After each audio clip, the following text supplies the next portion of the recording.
This is Democracy Now!, the War and Peace Report. I'm Amy Goodman. And I'm Nermeen Sheikh. Welcome to our listeners and viewers around the country and around the world.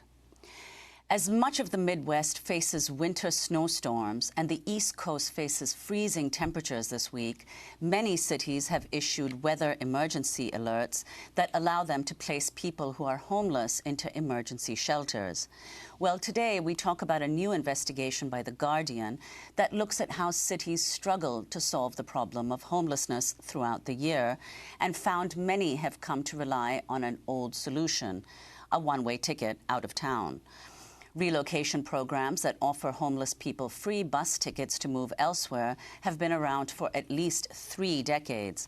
But as the homeless population rises for the first time since the Great Recession, relocation programs are becoming more common and are expanding to more cities. In its investigation, The Guardian closely examined these homeless relocation programs by compiling and analyzing a database of more than 34,000 bus trips or flights taken by homeless people out of their cities. They found the journey provided a route out of homelessness for some, but many eventually returned to the city they'd left. This is 27-year-old Quinn Raber, who traveled nearly 2,300 miles over 3 days from San Francisco to Indianapolis by bus, only to return.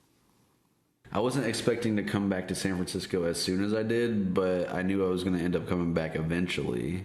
The roughest part about being homeless is the wear and tear from the concrete and the constant walking, and it's hard to use the restroom because a lot of businesses don't want homeless people in their restrooms and messing them up. You know, it really breaks you down. I don't know if I would ask homeward bound for a ticket again, just because I know that you're not really supposed to ask for more than one. But if they would be willing to help, I'd ask them, For more, we're joined in San Francisco by Alistair G, the homelessness editor for The Guardian. The new investigation by the Outside in America team headlined "Bust Out: How America Moves Its Homeless." Alistair, welcome to Democracy Now! Just lay out what you found. Thank you so much for having me. Well, we made dozens of public records requests, and our goal was to really understand what effect these bus programs were having on the homeless population in America. Cities, of course, would say that these programs are a really great way to offer people more stability. It's a way to reconnect people with family or with friends in other locations and perhaps offer them a route out of homelessness.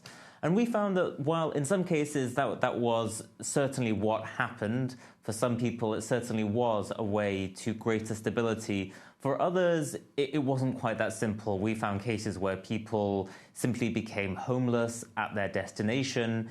In some instances, they even became homeless again in the city from which they had departed. So the story really isn't quite as simple, and it really isn't quite as rosy a picture as cities would portray. According to a new federal study, the U.S. homeless population, as we said earlier, rose this year for the first time since the Great Recession. What do you know about why that is and what the impact of that has been? Right, that's a really good point. Well, the rise has been driven in particular by the trends that we're seeing on the West Coast, and that's to do with a rental affordability crisis. Everywhere from Seattle down to Los Angeles and San Diego, it's simply becoming impossible for people earning certainly minimum wage, but even wages above that. It's just it's very, very difficult to afford somewhere to live. So that's what's really driving the trend. And I think that the picture that is in the background here, and that's been a constant element of the homelessness crisis in the US, is a long-term federal underinvestment in affordable housing, something that was really begun, these cuts in the Reagan era, and in the opinion of advocates, has never really been properly redressed since then. This is 62-year-old Willie Romines, who took a bus from Key West to Ocala, Florida. He told The Guardian because he accepted a free bus ticket from the shelter he was living in, he was barred from returning. It's like, close the door, get out of here, we bought you a bus ticket, you can't come back. That put a hurting on me. I feel like I was swindled. Since I've been banned from the shelter, I've stayed on Smathers Beach, behind buildings, behind bushes, hedgerows. I've slept next to dumpsters and stuff like that. They tell you anything because they want you out of here. They want all the homeless out of Key West. And this is Rose Thompson, a 58-year-old woman who relocated from Florida to West Virginia. She told The Guardian she went back to Key West only 3 weeks after leaving. I had a seizure and my heart stopped at the soup kitchen. So I wanted to go back to West Virginia and stay with my daughter. They were staying, and it's like in a 3-bedroom trailer. And then her little boy slept on the couch where I was sleeping, so they wanted me to go to a homeless shelter. And well, I didn't want to stay in the homeless shelter in West Virginia because I don't know anybody up there anymore. And from the time I left here to the time I got back, it was exactly 3 weeks. So if you can talk about these people, Alistair G, and talk about, you know, what their circumstances were, and also how much are taxpayers paying for all of that simply for them to return? Well, Willie was a person that one of our reporters met in Key West. And as you mentioned earlier, the Key West scheme is really unusual in that of the 15 or so programs from which we received data, Key West was the only one that had this stipulation. They essentially made you sign a kind of contract. If you went to the program and requested a bus ticket, they would ask you to essentially declare that should you return to Key West, that you wouldn't avail yourself of homeless services there on the island again. And so what this means is that you have people like Rose, for instance, who are sleeping on beaches, sleeping outdoors, because essentially they have taken a ticket. It didn't work out where they came from, and they've just ended up back in Key West. So in the case of Rose, for instance, she wanted to travel back to West Virginia, where she's from, to stay with her daughter. She got back there. It turns out that her daughter simply wasn't able to offer her the kind of support that she needed to find her way out of homelessness. Rose would be living in an overcrowded trailer. She was sleeping on a couch. And eventually her daughter had to take her to a homeless shelter in West Virginia. So Rose ended up coming back to Key West, and that's where she is now. And so she simply has no shelter. She has nowhere to stay. And so she, unfortunately, is sleeping outdoors there. Well, Alistair... and I think you were also... No, please go ahead. Could you remind me of your other question? Oh, talking about, you know, the cost to taxpayers, since what we're talking about now is people who take these journeys, whether bus or plane, some feeling coerced, and then they end up back in the city they're in. Right. Well, we have figures from the City of New York, for instance, which budgets $500,000 per year for its program. And cities around the country, while not quite, they don't have programs that are quite as large as the one in New York. I think we can safely assume that over the course of years, that cities are spending millions of dollars on these kinds of things.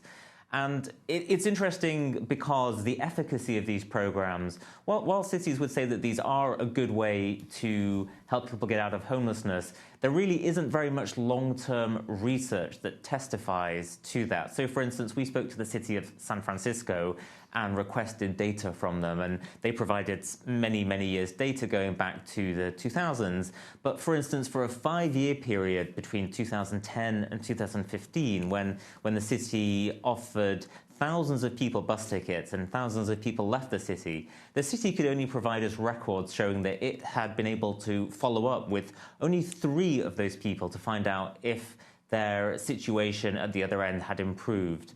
And that was really, that was a similar situation across the board. While a few smaller cities did have some long-term follow-up data, mostly they did not. And cities really had no idea what happened to the people who had taken tickets out of their cities.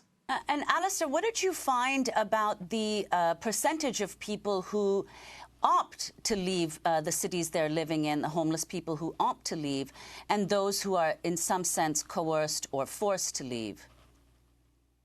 Well, that's a really good question. And I think it's important to mention from the outset that the majority of people who are homeless in any given city are from that city. Whenever cities do their homeless population counts, they often do surveys, and they found this trend that's replicated across the board. And so it is actually a myth that as is common in many cities in the West, that somebody is drawn there for the services or for the weather. Most people are actually from that city. But for the percentage, the small percentage that aren't from that city, these programs can be a good choice. In terms of coercion, it wasn't something that we found very often. These programs generally are voluntary, and the way it works is that someone would take themselves to a ticket office and they would make a request for a ticket, and that's how it would work. But in the case of one family in New York, the Ortiz family, we did find that they felt that they had been given no other choice than to take a ticket. Jose Ortiz, he told us that he had gone to the city's homelessness department in the summer this year. His young family had been homeless in the city of New York, and he had requested some help, just some time really, to help him get his family back on his feet. He says that the city determined that because he had, in their words, a better housing option on the island of Puerto Rico, that he wasn't eligible for homeless services in the city of New York. And in his terms, as it was laid out to him, he was given only one choice, which was to take the plane ticket out of town. Can you talk about what's happening in San Francisco right now, which is experiencing a homeless crisis, looking at the impact that the number of the people bussed out of the city have, and also right here in New York City, if you can talk about one of the first places to adopt this so-called relocation program? Yeah, so to deal with the second point first, New York, as far as we could tell, was the first major city to launch a program. Its program came about in around 1987, and it hasn't continued without pause since then. It was relaunched in its current form under Mayor Bloomberg. But it certainly has a lot of history there. The program in San Francisco came about later, in around 2005, and officials in San Francisco told me that, in fact, a police commander told me that they were looking to the example of the city of Sacramento, and they thought, why can't we have a program like that?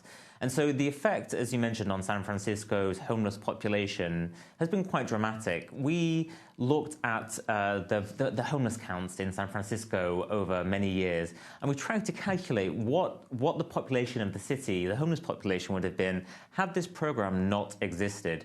And we did a very rough back-of-the-envelope calculation.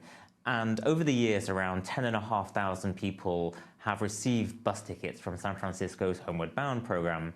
And its homeless population today on any one night is around 7,000 to 8,000 people. And so, of course, our calculation doesn't take into account people who might have come into San Francisco through other bus programs for which we don't have data, or people who have become homeless in San Francisco while living in San Francisco. But very roughly, we estimated that the population of San Francisco could have been 18,000 homeless people on any one night had this program not existed. So that's more than double the current population of around 7,000 to 8,000. Well, let's go to Key West, Florida. You spoke also to a former shelter official there in Key West who defended the policy of banning people who've been relocated from returning. This is Mike Tolbert. The reason it's a one-way ticket, we don't want a revolving door travel agency. You let them come back, they're going to want another ticket. And then you get the people, everybody wanting a ticket, everybody wanting to come back, and it's just not going to work. The program will not work. The folks that take the bus ticket and complain about it, they think we owe them something. We gave you all we can give you. There is nothing else we can give you. I'm good with it. So that's Mike Tolbert in Key West, Florida. Alistair, can you say how representative his example is of other homeless people in Florida and even elsewhere? Well, the Key West program, they were certainly the most, I would say, forthright about that kind of thing. As I mentioned, the Key West program did seem in some senses to be an outlier, I would say, because other programs emphasize more that this was more of a humanitarian effort to assist people, and Key West came down quite squarely. I suppose they would say that it was both a humanitarian thing, but also they were doing a good thing by reducing the population and by giving these people one-way tickets out of town. And so I wouldn't say that attitude is extremely representative, but it is very, very unusual, and that's why we sent some reporters there to meet people like Willie and Rose and to hear more about their stories. And the story of the person who was flown from New York to Puerto Rico. Explain that program, and particularly now, after Hurricane Maria. Right. Well, the Ortiz family, as I mentioned, they took a plane ticket back in August, and as they felt it was under duress, they really didn't want to go. It was a man, his wife, their two young children, and our reporter noticed that the parents were doing their best to put a brave face on it when they were at JFK. The kids were very, very happy to be going on a plane, but the parents, they were really trying to mask their feelings about it. And so they traveled back to Puerto Rico in August. We were able to stay in touch with them a little bit over Facebook. When Jose Ortiz returned to Puerto Rico, he messaged us to say that he had a job interview as a security guard, and so he was feeling optimistic about that. But once the hurricane had been through, it became hard for us to get in touch with him, and we really, despite our efforts, haven't been able to get back in touch with them since then. And so we don't know now how that family is doing, unfortunately. Finally, taxes. That's the big news of the Christmas and holiday weekends, as President Trump has just signed this and said that this helps poor and working people. What are your concerns about taxes and homelessness? Well, all the advocates that I spoke to were hoping, maybe vainly, I think they would say, that tax reform might be a boon for affordable housing, for the construction of homes that really the most impoverished Americans could afford. And there was particular focus on the mortgage interest deduction, which is this tax break that you can take. Essentially, it goes to the wealthiest Americans who use it to help them buy more expensive homes. That's the verdict of tax analysts. Even though it's intended as a kind of middle-class tax break. And so experts were hoping that this would be reformed and that the revenues from that would be channeled into affordable housing construction. As it stands, the government spends twice as much on that tax break for the wealthiest Americans than it does on rental assistance, the Section 8 program for the poorest Americans. And so in the reconciled version of the tax bill, as it appears now, there has been a little bit of reform of that deduction, but it doesn't seem that money, at least it hasn't been stated outright, that money is going to be channeled into affordable housing production, which is what advocates would really like. So I think there's a broad sense of disappointment that this was an opportunity here to really potentially transform the landscape, and that doesn't seem to be the case at all. And the freezing weather? The freezing weather is... Extreme elements are really the bane of a homeless person's life. We reported back in the summer the burning temperatures in Arizona during that heat wave. It was extremely difficult for homeless people who couldn't even walk on the asphalt because it was burning. And it's the same with the cold weather today. Unfortunately, it's very, very hard to make it on the streets if you're trying to simply stay alive because of the elements. I'm sure in Washington, D.C., as is always the case, and as has been the case for decades now, we'll see people trying to warm themselves on grates, because that is, for many people, simply the only source of heat that there is. And so I know that advocates across the West, in particular, are just looking out for that and watching for snowfall and trying to help people as best they can. Absolutely astounding weather from International Falls, Minnesota, 37 degrees below zero. Erie, Pennsylvania, over 5 feet of snow has fallen there, and they expect more. Alistair G, thanks so much for being with us, homelessness editor for The Guardian. His team's latest article, based on an 18-month investigation, is headlined, "Bust Out: How America Moves Its Homeless." We'll link to it at democracynow.org. When we come back, we'll be speaking with a journalist about her own memoir. It's called Mental: Lithium, Love, and Losing My Mind. Stay with us.